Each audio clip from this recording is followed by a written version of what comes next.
कुछ ये हमारा इंटरफेस है, मैंने फ़ोटोशॉप को ओपन किया है। अभी हम क्या करने जा रहे हैं, एक न्यू फ़ाइल क्रिएट करने जा रहे हैं। मैं फ़ाइल ऑलरेडी जो हमने क्रिएट की होती है ना, उसके लिए हम ओपन की ऑप्शन चूज़ करते हैं, लेकिन चूँकि अभी हमने कुछ नया काम नहीं किया है, हम स्टार्ट करने तो ऊपर करेंगे। तो माइक आई थिंक ओपन है, तो काइंडली आप अपना म्यूट कर दें। जी, जैसे ही मैंने क्रिएट न्यू पे किया तो ये एक इस तरह की स्क्रीन मेरे सामने आ गई, जहाँ पर ऊपर लिखा हुआ रिसेंट। ये कुछ रिसेंट प्रीसेट्स हैं जिन्हें मैंने यूज़ किया है। प्रीसेट्स मतलब डिज़ाइन के लिए जो आप डॉक्यूमेंट लेते हैं या कैनवस लेते हैं, उसके कुछ साइजेस डिफरेंट दिए हुए हैं, ठीक है, तो जो मैंने यूज़ किए। फिर नेक्स्ट आपके पास सेव में वो प्रीसेट्स होते हैं जो आपने सेव किए। फिलहाल मैंने कोई सेव नहीं किया। और फोटोज़ के लिए जब आप काम करते हैं तो आपको खुद से कोई डायमेंशंस देखने की ज़रूरत नहीं पड़ती कि आप सोचें यहाँ पर कुछ प्रीसेट्स या आप उनको उठाते हैं और काम स्टार्ट करते हैं। आपको बस ये देखना है कि मुझे लैंडस्केप पर काम करना है और मेरी स्क्रीन क्या है जिसके लिए मैं पिक्चर जो है वो डिज़ाइन कर रही हूँ। फिर प्रिंट से रिलेटेड अगर आपको काम हो तो यहाँ प्रिंट से रिलेटेड मतलब लेटर का साइज़ है, लीगल, ट्राईफोल्ड, A4 साइज़। इसी तरह इलस्ट्रेशन से रिलेटेड कोई वर्क हो तो ग्रिड्स में कुछ यहाँ पर दिए हुए हैं प्रीसेट्स पोस्टर डिज़ाइन के लिए, लाइक दिस। और अगर आपका काम वेब से रिलेटेड है, देखिए यहाँ पर ना कुछ एग्जांपल्स भी शो की गई हैं कि वेब से रिलेटेड काम किस तरह का होता है ये। अगर आपको स्टार्टिंग में बिल्कुल आइडिया नहीं है तो आपको बिल्कुल परेशान होने की ज़रूरत नहीं है। यहाँ पर आपको साइजेस भी अवेलेबल हैं और एग्जांपल भी है कि आप किस तरह का काम यहाँ कर सकते हैं। देन आपके पास मोबाइल से रिलेटेड जैसे हमारे डिफरेंट मोबाइल्स होते हैं, सैमसंग हो गया, हुआवी, आईफोन, तो मोबाइल्स कंपनीज डिफरेंट हैं, उनके साइजेस डिफरेंट हैं, तो ऑब्वियसली उनकी स्क्रीन्स भी डिफरेंट होगी। तो इस तरह हर स्क्रीन के लिए डिफरेंट प्रीसेट्स यहाँ पर अवेलेबल हैं जिन्हें आप यूज़ कर सकते हैं। फिर अगर आपका फिल्म से या वीडियो से रिलेटेड कुछ काम है तो उसके भी प्रीसेट्स यहाँ पर अवेलेबल हैं, आप इन्हें यूज़ करें डायरेक्टली। लेकिन अगर आप चाहते हैं कि नहीं मुझे इससे रिलेटेड कोई काम नहीं है और आप ख़ुद से कुछ डायमेंशंस देना चाह रहे हैं तो आप यहाँ पर लिख सकते हैं। ये इसकी विड्थ है। अभी मैं इंस्टा से रिलेटेड काम कर रही हूँ तो मैं इंस्टा साइज़ यहाँ पर दे देती हूँ। यहाँ पर ये आपके जो डॉक्यूमेंट का नेम होता है, अनटाइटल यहाँ पर आप चाहें तो यहाँ पर नाम दे दें और ये भी है कि लास्ट पर भी दे सकते हैं। अगर आप अपने डिज़ाइन को एक नेम दे देंगे तो उसको सर्च करने में इजी रहेगा, वो आपको आसानी से मिल जाएगा। यहाँ पिक्सल्स पर हम काम कर रहे हैं, इंचेस भी है, सेंटीमीटर्स, मिलीमीटर्स और इस तरह से। फ़ोटोशॉप जो है ये एक रास्टर बेस्ड सॉफ्टवेयर है। रास्टर बेस्ड सॉफ्टवेयर ऐसा सॉफ्टवेयर यानी जिस पर हम पिक्चर से रिलेटेड काम करते हैं और पिक्चर आपको पता है पिक्सल से मिलकर बनती है, ठीक है। कभी आपने अपनी पिक्चर को जूम किया होगा, कभी ऐसा एक्सपीरियंस हुआ? ये एक रास्टर बेस्ड सॉफ्टवेयर है जो पिक्सल्स पर डिपेंड करता है। तो हमने पिक्सल्स चूज़ कर लिए, उसके बाद यहाँ से रेजोल्यूशन आप चूज़ कर लें। ये 72 है तो मैं 300 कर रही हूँ, मैक्सिमम होती है, ठीक है। 8 बिट ही रहने दें और आप यहाँ से अपने जो कैनवस का कलर है वो वाइट बाय डिफ़ॉल्ट दिया हुआ, ब्लैक भी चूज़ कर सकते हैं, ट्रांसपेरेंट भी कर सकते हैं। इस तरह से मैं वाइट ही रहने दूँगी, मुझे वाइट अच्छा लगता है, ठीक है। तो बाकी सेटिंग को आप चेंज मत करें, ये परफेक्ट है। आप क्रिएट करें, जैसे ही आप क्रिएट पर क्लिक करते हैं तो आपके सामने ये इस तरह से एक पेपर टाइप जो है एक बॉक्स सा आ जाता है जिसे हम कहते हैं कैनवस। अगर आपने कभी पेंटिंग या आर्ट वर्क सीखा हो तो आपने देखा होगा कि जो डिज़ाइनर्स होते हैं या पेंटर होते हैं उनके पास एक वाइट कलर का कैनवस होता है, ठीक है, जिस पर कि वो अपना सारा काम करते हैं। तो इसी तरह हमारे पास ये एक कैनवस मौजूद है जिस पर हमें अपनी कोई ड्राइंग वगैरह करना है। तो फ़ोटोशॉप का सबसे पहले मैं आपको एक इंटरफेस से इसके आप दोस्ती करवा देती हूँ कि आपको टूल मुश्किल ना लगे, आपको पता हो कि हम क्या करने जा रहे हैं। इसके यहाँ कुछ टूल्स मौजूद हैं, इसे कहते हैं टूल बार, ठीक है। यहाँ पर सारे टूल हैं और जैसे ही आप अपने माउस को यहाँ एक इस पर होवर करते हैं तो ये अपना नेम बताता है और साथ में अपना वर्क भी बताता है कि ये टूल बेसिकली क्या करता है। मीन्स कि ये रेक्टेंगल मार्की टूल है तो ये इस तरह से रेक्टेंगल की सिलेक्शन करता है। इस तरह ये लासो टूल है, ये रफ सी सिलेक्शन बना रहा है, ठीक है। फिर आपके पास क्विक सिलेक्शन टूल है और ये क्या करता है, फ़ौरन से क्विकली सिलेक्शन ले लेता है। सिलेक्शन कहते हैं किसी भी एरिया को सिलेक्ट करना, मतलब पूरा आर्ट वर्क में से कुछ समथिंग जो आप सिलेक्ट करना चाहें उसको सिलेक्ट कर लेता है ये, ठीक है। फिर स्लाइस टूल है। इस तरह ये सारे टूल्स पर आप इन पर होवर करते जाएं और या आपको अपने यूजेस बताते रहेंगे, ठीक है। तो अभी के लिए हम स्टार्ट करने जाएं। सबसे पहले क्या करते हैं कि हम ये जो हमारा कैनवस है इस पर हम ड्रॉ करते हैं एक रेक्टेंगल। अब ये रेक्टेंगल जो है मैं माउस से इसको जहाँ भी मूव कर रही हूँ ये उस तरह की शेप बनाता जा रहा है, ठीक है, इस तरह से। और जैसे मैंने अपना माउस का बटन रिलीज किया तो देखें क्या होता है, ये इसके अंदर कलर फिल हो जाता है। कलर यहाँ पर गिवन है। बेसिक कलर जो हमारे पास होते हैं, दो कलर यूज़ करते हैं। एक यहाँ पर आपको नज़र आ रहा होगा ब्लैक, और एक इसके नीचे है वाइट। जो ब्लैक कलर होता है उससे कहते हैं फोरग्राउंड कलर। इस वक्त मेरा जो फोरग्राउंड कलर है, यहाँ पर देखें कलर की प्रॉपर्टीज ओपन है, तो यहाँ मेरे बस फोरग्राउंड में यानी ब्लैक कलर की जगह लाइट ग्रीन कलर है जैसे यहाँ पर, और बैकग्राउंड में वाइट की जगह मेरे पास क्या है, रेड कलर, ठीक है। तो अभी अगर मैं चाहूँ इसको आप ऐसे समझें कि आपके पास एट द सेम टाइम दो पेंसिल्स हैं हैंड में, और आपका जब दिल चाहे ग्रीन करें उसे और जब दिल चाहे आप उसे स्विच करके रेड कर लें। जैसे कि हम अपने होमवर्क में भी किया करते थे कि हमारे पास एक डार्क कलर का मार्कर होता था और एक हमारे पास पेन होता था। जहाँ हमें हाईलाइट करना होता है वहाँ हम मार्कर से यूज़ करते हैं, और जहाँ हमें लिखना होता है नॉर्मल सा कुछ तो उसके लिए हम पेन यूज़ करते हैं, ठीक है। ये बिल्कुल ऐसी है जैसे आप ड्राइंग करते थे और करते हैं अक्सर। ये बेसिक्स क्लासेस में हम ड्राइंग करते थे ना, रेक्टेंगल बनाना, सर्कल बनाना, ये इसी तरह। लेकिन अब हम क्या चाह रहे हैं कि मैंने रेक्टेंगल बना लिया, अब मैं चाहती हूँ कि मुझे ये शेप नहीं चाहिए, मुझे चाहिए एक स्क्वायर। उसके लिए मुझे क्या करना होगा, स्क्वायर के लिए मुझे क्या करना है कि मैं शिफ्ट को प्रेस करूँगी और रेक्टेंगल ही यहाँ से सिलेक्टेड है और ये शिफ्ट के साथ कर रही हूँ। अब देखिए मैं अपने माउस को जैसे भी ड्रैग करूँ ये एक स्क्वायर ही रहेगा, इसकी जो है शेप स्क्वायर में ही रहेगी, रेक्टेंगल नहीं बन रहा, ठीक है। इसके लिए मुझे शिफ्ट को प्रेस करके रखना होगा। जब भी आपको स्क्वायर चाहिए तो आप शिफ्ट का बटन प्रेस करके रखेंगे और माउस को ड्रैग करेंगे। जितना बड़ा आप करना चाहें ये उतना बड़ा बन जाएगा, ठीक है, शेप उतनी बड़ी बन जाएगी। अब मैंने इसे रिलीज कर नाउ। एक और इम्पॉर्टेंट चीज़ है यहाँ लेयर का पैनल। अब इस लेयर के पैनल को मैं यहाँ ले आती हूँ। ये आपके अपने ऊपर डिपेंड करता है कि आपने अपना वर्क स्पेस जो है ना, ये सारा एरिया जो मेरा फोटोशॉप का यहाँ से ये जितना भी है ना, ये कहलाता है बेसिकली वर्क स्पेस, ठीक है। तो आपके ऊपर डिपेंड करता है कि अपना वर्क स्पेस कैसा बनाना चाहते हैं। मैं इसे यहाँ रखना चाहती हूँ तो ये यहाँ आ जाएगा। अगर मैं चाहती हूँ कि ये प्रॉपर्टीज़ भी निकल के मेरे सामने आ जाए तो ये प्रॉपर्टीज़ भी सामने आ जाएंगी, ठीक है। लेकिन अगर ऐसा हो जाता है आपके साथ कि आप कहते हैं कि ये गुम गई है, मैम को तो मिल गई थी, मेरे पास नहीं है, मैं क्या करूँ, ये मैंने गुम कर दिया इसे, सॉरी मैं इसे गुम कर देती हूँ, ठीक है। अब यहाँ पर लेयर्स नहीं है तो आप परेशान हो जाएंगे कि ये क्या हो गया। आपने बिल्कुल परेशान नहीं होना, विंडो में जाना है, वर्क स्पेस यहाँ पर लिखा हुआ है, विंडो में जाकर वर्क स्पेस और इसे आप रीसेट कर दें। एसेंशियल रीसेट करेंगे जैसे ही आपकी सारी प्रॉपर्टीज़ हर पैनल आपके सामने आ जाएगा। ये प्रॉपर्टी क्या है, मैंने फिर से निकाल लिया, और ये है लेयर। यही पैनल आपको ज़्यादा काम आने वाला, ठीक है। और मैं इससे चाहती हूँ कि ये बड़ा हो जाए, तो ठीक हो गया, समझ आ गई? Yes ma'am. चलिए, तो अभी क्या हुआ कि जब मैंने ये रेक्टेंगल ड्रॉ किया उसके बाद मैंने एक स्क्वायर बना लिया, तो अब मैं इसको मूव करना चाह रही हूँ। मैं चाहती हूँ ये यहाँ मुझे नहीं अच्छे लग रहे, मैं इसे ड्रैग करके यहाँ ले जाऊँ या मैं इसे यहाँ ले जाऊँ। उसके लिए मूव टूल यूज़ होता है, ठीक है। मूव टूल का क्या काम होता है, किसी भी ऑब्जेक्ट को मूव करना। लेकिन अभी क्या हो रहा है कि ये दोनों एक साथ मूव कर रहे हैं ना। इसकी रीज़न क्या है?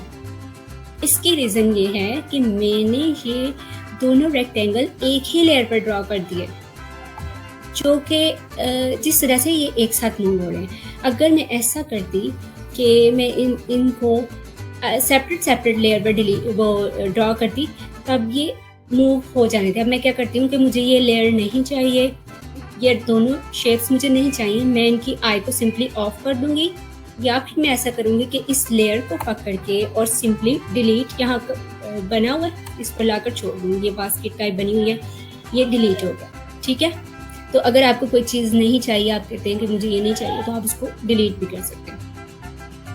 फिर मैं क्या चाहती हूँ कि अब मैं एक सर्कल ड्रा करूँ, यहाँ पर शेप मैंने एलिप बना दिया, मैं इसे जैसे मूव कर रही हूँ ना, तो ये सर्कल नहीं बन रहा, ये बन रहा है एक एलिप।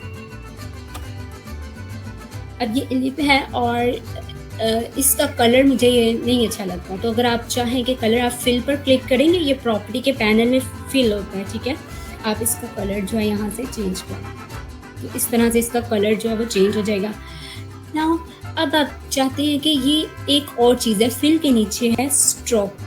ठीक है, तो स्ट्रोक क्या करता है, अभी देखिएगा, इस यहाँ पर स्ट्रोक जो है वो 1 दिया हुआ बाय डिफॉल्ट, तो अगर मैं इसका साइज इंक्रीज करूँ तो अब देखिएगा कि इसमें क्या चेंज आ रहा है। इस तरह से इसकी ये जो बाउंड्रीज है वो जो है वो उसका साइज इंक्रीज हो रहा है, ये आपका एक्चुअली क्या होता है, स्ट्रोक कहलाता है। अब ये तो एलिप्स था ना, मुझे चाहिए एक सर्कल, और अब मैं वो गलती नहीं करूँगी जो हमने पहले की थी कि एक ही लेयर पर, अक्सर स्टूडेंट क्या कहते हैं, ये क्या हो गया, ये एक साथ मूव कर रहे हैं, मैं एक को हिलाना चाहता हूँ, दूसरा क्यों मूव करता है। उसकी वजह क्या होती है कि आपने न्यू लेयर नहीं ऐड की होती। यहाँ पर बास्केट के बिल्कुल साथ एक प्लस का साइन है, ठीक है, लेयर के पैनल में, ये लेयर्स का पैनल है, यहाँ पर प्लस का साइन, जैसे ही आप इस पर क्लिक करते हैं एक न्यू लेयर क्रिएट हो जाती है। ठीक है, अब इस लेयर पर हम एक सर्कल बनाएंगे, और सर्कल कैसे बनेगा आपको आइडिया हो गया होगा, जरा ध्यान से सुनना आपने, क्योंकि आपको अभी मैंने करके दिखाया तो आपके माइंड में ये आ जाना चाहिए था, लेकिन एनीवेज आप शिफ्ट प्रेस करें, आपने एलिप टूल ही सिलेक्ट किया हुआ है, जिसे हमने रेक्टेंगल सिलेक्ट किया था और एक स्क्वायर बना दिया था। इसी तरह हमने एक एलिप्स शेप सिलेक्ट की हुई है और हम बनाने जा रहे हैं एक सर्कल। तो हम उसके लिए हम क्या करेंगे, शिफ्ट को फिंगर से प्रेस रखेंगे और माउस से आप जैसे ड्रैग करेंगे ये एक सर्कल ही आ रहा है। अब आप लोगों को समझ आई? Yes ma'am. ठीक है, और ये मूव भी हो रहा है, ये देखें, पहले क्या हो रहा था कि वो एक को मैं मूव करती थी तो दोनों मूव हो जाते थे। ऐसा क्यों होता था, क्योंकि हमने एक लेयर पर दोनों को ड्रॉ किया। अब मैं इंडिविजुअली सर्कल को मूव करती हूँ तो सर्कल मूव होता है, और अगर मैं एलिप्स की लेयर पर जाकर इसे मूव करती हूँ तो ये एलिप्स मूव होता है। समझ रहे हैं आप कि आपको इंडिविजुअल किसी चीज़ को हिलाना है तो उसके लिए आपको तो उस लेयर पर जाना है, लेयर पर क्लिक करके उससे मूव करना है ना। अगर मैंने ये दोनों एक लेयर पर ड्रॉ किए थे तो ये दोनों एक साथ मूव होने थे। तो आपने मेक श्योर करना है कि आपने न्यू काम जो भी करना है वो एक सेपरेट लेयर पर करना है, आपने यहाँ से लेयर ऐड करनी है। अब मुझे इसको उठा कर डिलीट करेंगे, बास्केट पर मैंने रखा और ये डिलीट हो गया। ये ड्रैग किया, ड्रैग करते हुए मैं इसे ले गई डस्टबिन पर और ये डिलीट हो गया। ठीक है, तो अब हम क्या करते हैं, शेप्स के अंदर ही हमने रेक्टेंगल, स्क्वायर, एलिप्स और सर्कल को देख लिया। अब एक ट्रायंगल की बारी है। ट्रायंगल देख, इस तरह से आपने ट्रायंगल ड्रॉ कर दिया, सिंपल है। ठीक है, और फिर आप चाहते हैं कि मुझे एक न्यू शेप चाहिए, तो उसके लिए आप सबसे पहले क्या करेंगे, एक न्यू लेयर ऐड करेंगे, और न्यू लेयर ऐड करने के बाद आप एक पॉलीगोनल जो है उसको सिलेक्ट करते हैं। इस तरह से मैं ये ड्रॉ करती हूँ। अब ये क्या है, इसके हैं कितनी साइड्स हैं, 6। यहाँ पर इसकी प्रॉपर्टीज में आपको नजर आएंगी, लेकिन अगर मैं चाहती हूँ कि मुझे 6 नहीं चाहिए, मुझे यहाँ पर 5 इसके एजेस चाहिए थे, तो उसके लिए मैं क्या करूँगी, मैं इसको डिलीट करूँगी और सेटिंग में सबसे पहले मूव टूल से आपको एक बार क्लिक करना होगा, फिर ये आपकी जान छोड़ेगा। अदरवाइज अगर ये सिलेक्टेड रहता है तो फिर ये ना आपको डिलीट करने देगा ना आप कोई और काम कर सकते हैं। तो जब भी आप कोई चीज़ ड्रॉ कर लें उसके बाद मूव टूल को एक बार ऐसे क्लिक कर लें, या अपने आर्ट बोर्ड पर आकर, कैनवस पर आकर यहाँ पर एक पर क्लिक कर, तो ये आपकी जान छोड़ देगा। समझ गए? ये कुछ बेसिक्स हैं, इनका ख्याल रखेंगे तो ये आपको बहुत काम आएंगे। अब ये चूंकि मुझे नहीं चाहिए था कि 6 साइड्स थी, तो मैं चाह रही थी कि 5 आए। उसके लिए हम क्या करेंगे कि आपके पास यही शेप हो और आप उसको साइड्स आपको उसकी ज़्यादा चाहिए, लेयर ऐड करें और यहाँ पर पहले ही इसका साइज कर दें 5। जब आप यहाँ पर 5 करेंगे, अब आप इसको ड्रॉ करते हैं तो आप देखेंगे कि यहाँ पर 1 2 3 4 एंड 5 साइड्स हैं। ठीक है जी।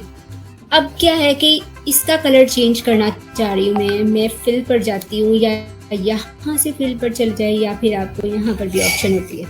लेकिन ये ऑप्शन कब होगी? जब मैंने यहाँ से शेप सिलेक्ट की होगी। इस लेयर के ऊपर मैं फिलहाल हूँ, इस लेयर पर हूँ।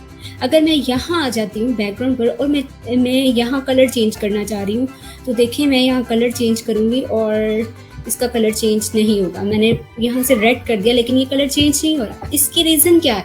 इसकी रीज़न ये है कि देखिए मैंने आपको पहले ही बताया था कि आपको मूव टूल या सिलेक्ट करना होगा, फिर आपकी जान छूटती है इन सब चीज़ों से जो आपने सिलेक्ट की होती है। अब वो प्रॉब्लम ये थी कि मैं इसका कलर चेंज करना चाह रही थी और मैं बैकग्राउंड लेयर मैंने सिलेक्ट की हुई थी, विच इज़ अ मिस्टेक। और अक्सर स्टूडेंट्स ये कहते हैं मैं काम कर रहा हूँ लेकिन मेरा कलर चेंज नहीं होता, आप काम करते हैं आपका कलर चेंज हो जाता है, ये क्या बात हुई? इस वजह से वो फोटोशॉप से दोस्ती नहीं कर पाते। तो आप थोड़ा सा इसको समझ लेंगे तो ये आपके लिए बहुत इजी हो जाएगा। अब मैं इस लेयर पर आ गई हूँ और मैं इसका कलर चेंज करना चाह रही हूँ। मैं यहाँ आती हूँ सिंपली और फिल पर क्लिक करने से ये कुछ कलर्स मेरे सामने आ गया। मैंने सिंपल ये कलर पर क्लिक किया और ये चेंज हो गया। तो ये है तरीका कलर चेंज करने का। अब क्या मैं चाह रही हूँ कि ये सब तो हो गया, लेकिन मुझे कलर इस बैकग्राउंड का भी कलर चेंज करना है। तो ये कैसे पॉसिबल होगा? ये कैसे पॉसिबल होगा अभी आपको बताते हैं। इसके लिए आपने बिल्कुल परेशान नहीं होना, इसको डिलीट करते हैं और मैं इस बैकग्राउंड का कलर आपको चेंज करके दिखाऊँ। उसके लिए आपको बैकग्राउंड को सिलेक्ट करना है। मेक श्योर ये बैकग्राउंड आपका सिलेक्ट हो और आपके पास यहाँ एक मज़े का टूल है, ये अपना नेम भी आपको बता रहा है, पेंट बकेट टूल। एक बकेट टाइप बनी हुई है, आप इसको उठाते और इसमें जो कलर है ना फिलहाल वो ये है। मैं चाहती हूँ कि ये कलर ना हो, मैं इसे ड्रैग करती हूँ और कलर चेंज करना चाहती हूँ। कलर चेंज करते हैं हम, कोई डिफरेंट सा कर लेते हैं, लाइक दिस, ब्लू करते हैं। अब ब्लू कलर मैंने सेलेक्ट किया और मैं यहाँ लाके एक जस्ट क्लिक करती हूँ तो ये मेरे कैनवस का कलर चेंज होगा। क्या आपको समझ आ गया? मैम सिद्रा जी जी। मेरी तो वैसी फोटोशॉप के टूल से दोस्ती होती नहीं है। होती नहीं है लेकिन इस बार हो जाएगी। अब मुझे लग रहा है नहीं, आप इस बार आपने ट्राई करना है और ये जितने पॉइंट्स आपको बताए हैं ना, आपने बस इनको फॉलो करना है, फिर आपकी बहुत अच्छी दोस्ती हो जाएगी। लग रहा है शायद हो जाए, वरना आज तक मेरी कोई दोस्ती नहीं। फोटोशॉप से तो मेरी दुश्मनी चल रही है अभी तक। फोटोशॉप से दुश्मनी की यही रीज़न है कि आपको बेसिक्स नहीं पता, आपके टूल्स गुम जाते हैं, आपको पता नहीं होता, आप राइट लेयर पर वर्क नहीं कर रहे होते, आप कहते हैं कि ये कैसे हो गया और मैम काम करती जाती हैं और हमारे साथ ये मसला रहता है। तो इसकी बेसिक रीज़न यही है। अब आज आप ट्राई करें ना, फिर देखते हैं आपको क्या प्रॉब्लम्स आती हैं। बिल्कुल बेसिक से स्टार्ट किया है, ज़ीरो से। हर वो चीज़ जहाँ आपको नहीं समझ आती है आप फ़ौरन मुझे जैसे आपने बहुत अच्छा किया फातिमा कि अगर मैं यहाँ वर्क कर रही हूँ तो मुझे आप लोगों की चैट बिल्कुल नज़र नहीं आ रही, आपने फ़ौरन से क्वेश्चन किया है या बात की है, ये अच्छी बात है। आप फ़ौरन से पूछ लिया करें, आप यहाँ पर सीखने आए हैं, ठीक है? तो आपको क्वेश्चनिंग करने की इजाज़त, आप क्वेश्चन करें, पूछें। आप मुझसे क्वेश्चन नहीं करेंगे तो आप कैसे सीखेंगे? ठीक है ना? आपको क्वेश्चन करना चाहिए कि आप को क्या चीज़ समझ आ रही है और क्या नहीं आ रही। तो किस किस को लगता है कि फोटोशॉप से दोस्ती हो जाएगी? अभी ये हुआ है कि मैंने लेयर्स को क्लोज किया तो मेरी लेयर्स घूम गई हैं। फिर मैं इनको रीसेट करती हूँ, वर्क स्पेस में जाती हूँ और इससे रीसेट एसेंशियल करती हूँ और अपनी लेयर्स को ढूंढ के यहाँ ले आती हूँ। ये मेरी लेयर्स हैं और इन्हें मैं यहाँ ले आई। राइट लेयर पर काम करें, राइट टूल सिलेक्ट करें तो फ़ोटोशॉप आपको कुछ भी नहीं करेगा, ठीक है। अभी मैंने ये सिलेक्ट कर लिया और मैं चाहती हूँ कि ये रेक्टेंगल तो मैंने ड्रॉ कर लिया, लेकिन ये मुझे छोटा लग रहा है। मैं चाहती हूँ ये बड़ा हो जाए, इसे मैं बड़ा करना चाह रही हूँ। मैं सिंपली मूव टूल से इस सिलेक्ट किया हुआ और मैं प्रेस करती हूँ control T. Control T is for transform. और अगर मैं कंट्रोल टी करने के बाद इसे शिफ्ट के साथ करती हूँ, अगर विदाउट शिफ्ट करती हूँ तो ये जैसे मर्जी हो रहा है, ठीक है। अगर मैं शिफ्ट के साथ करती हूँ तो ये एक कंस्ट्रेन जिससे मैं चाह रही हूँ वैसे मूव करेगा, ठीक है। तो आप इससे बढ़ा लें, इसको ड्रैग करें, ठीक है। और आप इसे रोटेट भी कर सकते हैं। आप चाहते हैं कि ये इसकी सही तरीके से नहीं रखा हुआ और मैं इसे एडजस्ट करना चाह रहा हूँ, तो आप इस तरह से एक एंकर पॉइंट को लेते हुए इसको ड्रैग करके घुमा भी सकते हैं। तो अभी भी ये मुझे काफ़ी छोटा लग रहा है, मैं इसे बढ़ाना चाह रही हूँ, तो मैंने इसे जिस तरह मर्जी फ्रीली करूँगी, इस तरह से। हाँ, आई थिंक ये ठीक है। तो आपने क्या करना है, जब तक आपने इस चेक पर टिक को क्लिक नहीं करना ना, तो ये आपको की जान नहीं छोड़ेगा, ये सिलेक्टेड रहेगा। आप यहाँ पर इसे चेक कर दें, एक बार यहाँ टिक कर दें, ठीक है। तो ये ट्रांसफॉर्म जो है आपकी जान छोड़ देगा। अब आपने इस सिर्फ क्या किया है, कैनवस का कलर चेंज किया है, एक शेप ड्रॉ की है। इस शेप में मैं क्या चाह रही हूँ कि एक पिक्चर आ जाए। अब वो पिक्चर कैसे आएगी? फोटोशॉप में पिक्चर लाने के दो मेथड हैं, ठीक है। एक तो ये है कि आप पिक्चर को लेकर आएं और ओपन कर दें। अब मेरे पास यहाँ पर एक कोई पिक्चर अच्छी सी है या नहीं है, तो मैं डाउनलोड कर लेती हूँ। रेलिवेंट पिक्चर भी तो होनी चाहिए ना। आप जाएंगे, गूगल करेंगे और अनस्प्लैश पर आपको हाई क्वालिटी इमेज जिन पर कोई कॉपीराइट इशू नहीं होता, ठीक है, जिन्हें आप अपनी कमर्शियल प्रोजेक्ट में भी यूज़ कर सकते हैं, यहाँ से आप पिक्चर लेंगे। ज़ैनब चुके न्यू है और उनको अनस्प्लैश का आई थिंक आइडिया नहीं होगा, तो मैं आपको इसका लिंक दे देती हूँ, पर आपको कोई कॉपीराइट इशू भी नहीं होगा। तो मैं एक पिक्चर ले लेती हूँ जो कि हमें रिप्रेजेंट करती हो। आई थिंक ये ठीक है, मैं इसे डाउनलोड कर लेती हूँ। सिंपली मैंने ये एरो पर क्लिक किया और ये पिक्चर डाउनलोड हो गई। तो मैं क्या करती हूँ, फोटोशॉप में जा रही हूँ और मुझे यहाँ पिक्चर चाहिए, ये है मेरी प्रॉब्लम। उसके लिए मैं क्या करती हूँ, पिक्चर मैं ओपन चूज़ करती हूँ और यहाँ पर ये भी रिसेंट डाउनलोड है, इसको मैं ओपन करती हूँ। अब क्या हुआ कि मेरा डॉक्यूमेंट ये था, जैसे ही मैंने ओपन किया तो ये एक न्यू डॉक्यूमेंट में सिर्फ पिक्चर ओपन हो गया। और मेरी प्रॉब्लम ये थी कि मुझे पिक्चर यहाँ चाहिए था, इस डॉक्यूमेंट में। तो उसके लिए हम क्या करेंगे, हम जाएंगे प्लेस इम्बेड। ओपन करने से ये होता है कि न्यू डॉक्यूमेंट क्रिएट हो जाता है, जबकि प्लेस इम्बेड करने से ये आपके डॉक्यूमेंट का हिस्सा बन जाती है। अब क्या हुआ कि ये पिक्चर जो है इस डॉक्यूमेंट में ओपन हुई है और यहाँ से इसको चेक करना बहुत ज़रूरी है, वरना हम नेक्स्ट में कोई टूल उठाऊँ तो वो नहीं उठा पाऊंगी जब तक चेक नहीं करूँगी या मूव टूल को क्लिक नहीं करूँगी, ठीक है। तो ये आ गई मेरे पास पिक्चर।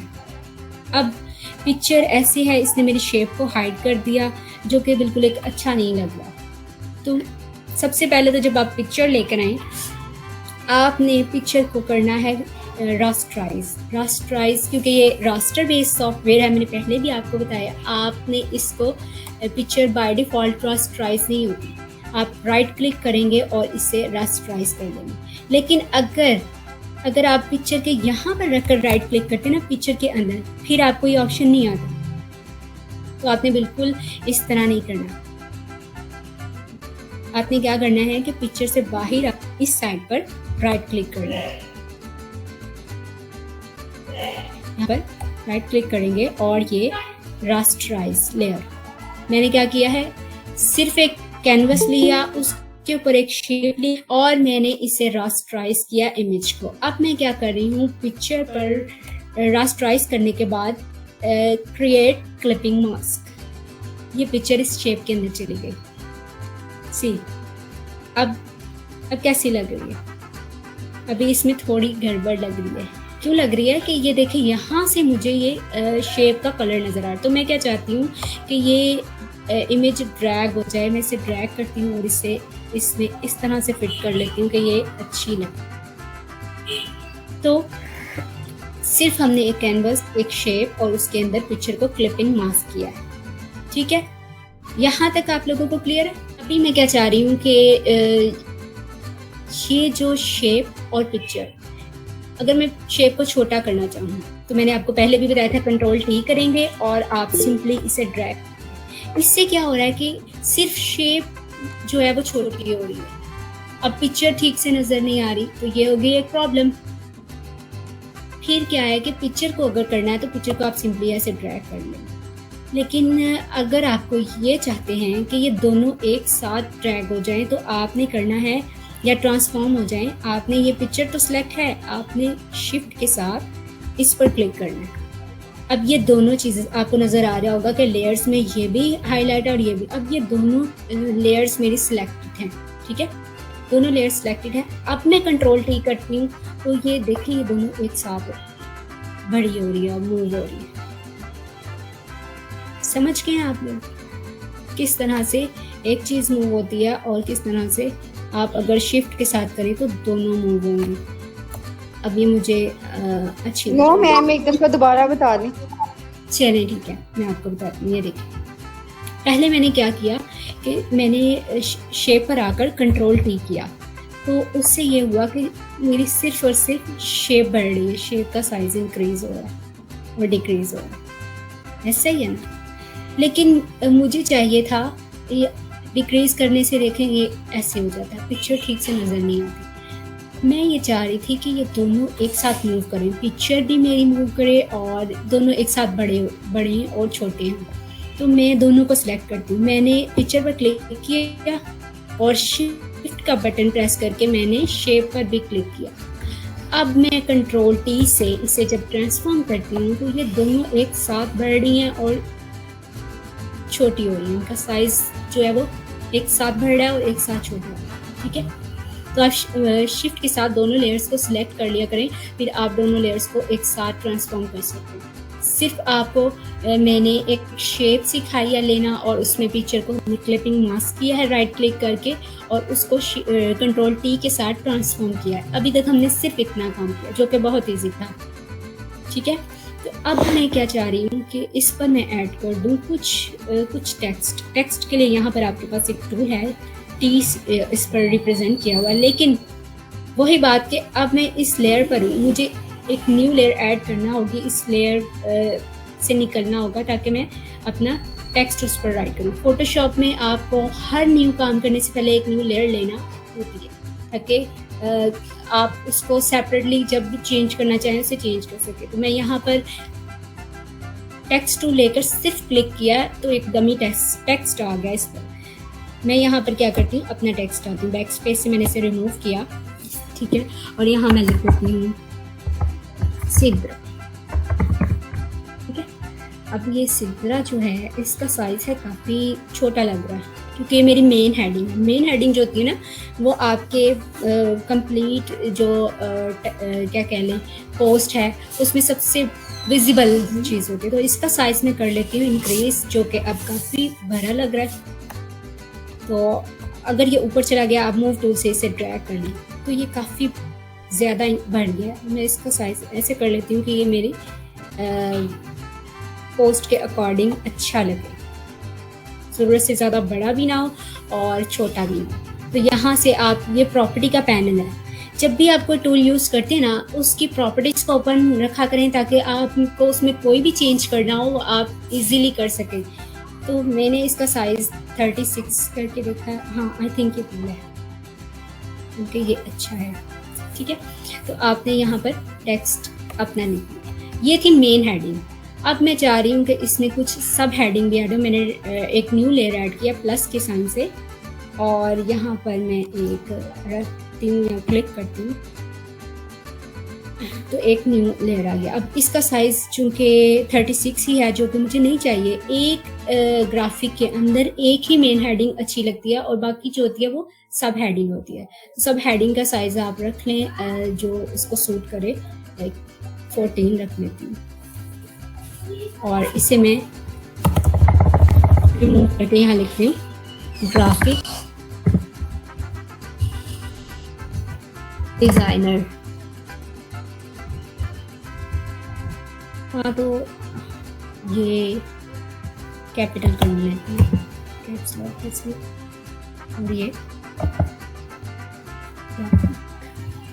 अब ये है कि सेम जो है दोनों अच्छी नहीं लग रही, ये भी बोल्ड है और ये भी बोल्ड है, तो ये कोई इतना मज़ा नहीं आ रहा। तो आप चाहें तो अपना फ़ॉन्ट, ये देखिए, ये यहाँ पर प्रॉपर्टी के पैनल में एक कैरेक्टर का पैनल है, ठीक है। तो यहाँ पर आपको फ़ॉन्ट दिए हुए हैं कि यहाँ से आप अपना डिफरेंट फ़ॉन्ट चेंज कर सकते हैं। मैं इसको चेंज कर लेती हूँ। अब देखें ये चेंज हो गया है। इस तरह से जो आपको अच्छा लगे यहाँ से आप अच्छा सा फ़ॉन्ट सेलेक्ट कर लीजिएगा। ये हो गया मेरा डेजिग्नेशन। मेरा नेम है और उसके नीचे है डेजिग्नेशन। तो ये आप देखिए इस तरह, ठीक है।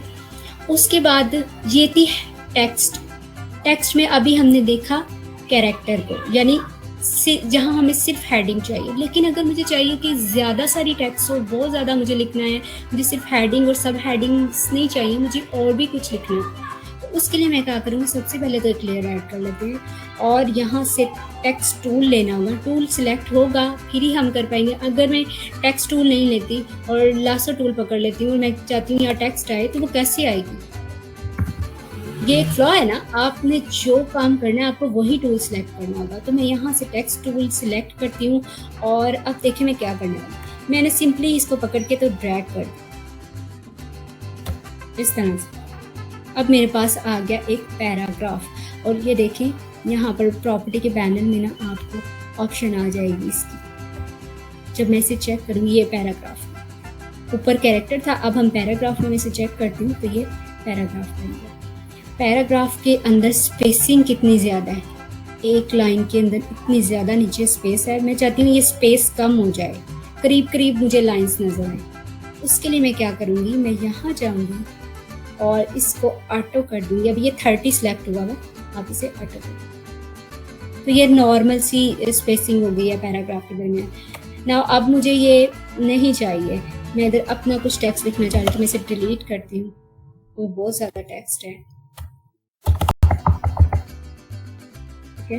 तो हम इसे बैक स्पेस से या डिलीट से आप इसे डिलीट कर दो। यहाँ आप लिखें अपना कुछ टेक्स्ट जो आप लिखना चाह रहे हैं। कैप्स लॉक से आप कैपिटल करें और हेलो, नीचे आप कुछ टेक्स्ट लिखते हैं।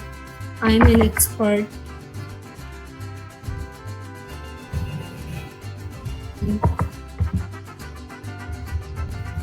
Graphic designer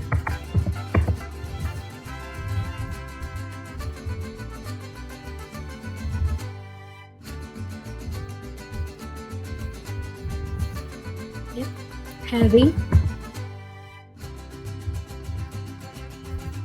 more than 5 years of experience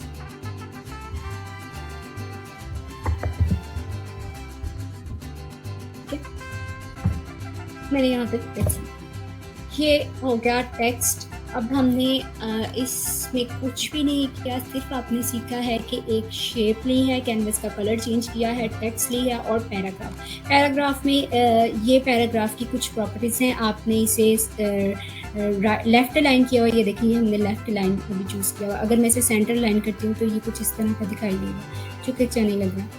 तो वैसे ये डिज़ाइन के अकॉर्डिंग है। अगर मेरा डिज़ाइन इस तरह का होता है कि मुझे राइट लाइन करना होता तो मैं राइट लाइन करती, लेकिन अभी फ़िलहाल ये इसी तरह अच्छा लगता है। तो आपने भी बस इस तरह का ही कुछ करना है। एक अपने क्या कहते हैं, एक पिक्चर लेनी है, शेप लेनी है, उसको क्लिपिंग मार्क कर देना है और कुछ अपना इंट्रो तैयार कर लेना है। अब ये मेरा एक इंट्रो हो गया, लेकिन इसमें एक फ्लॉ और नज़र आ रहा है। दैट इज़ के मेन हेडिंग अच्छी है, सब हेडिंग भी ठीक है, लेकिन सब हेडिंग और ये जो पैराग्राफ है ये मिक्स हो रहा है। इन दोनों का साइज़ सेम है, तो क्यों ना इसका साइज़ जो है वो मज़ीद डिक्रीज कर लेना कि ये थोड़ा सा प्यारा लगे। अब ये कुछ अच्छा लगे, इसे थोड़ा सा नीचे ले आते हैं। ये आपका फर्स्ट इंट्रो जो है ना वो रेडी हो चुका है। आपने आज यही करना है, एक अच्छा सा अपना इंट्रो बनाना है और वो मेरे साथ शेयर करना है। तो मैं कुछ ज़्यादा नहीं कर रही हूँ ताकि आपको बर्डन ना हो। आज फर्स्ट डे है, इतना काम कर लीजिएगा, ठीक है? हो जाएगा, कोई इसमें आपको कोई प्रॉब्लम तो नहीं है?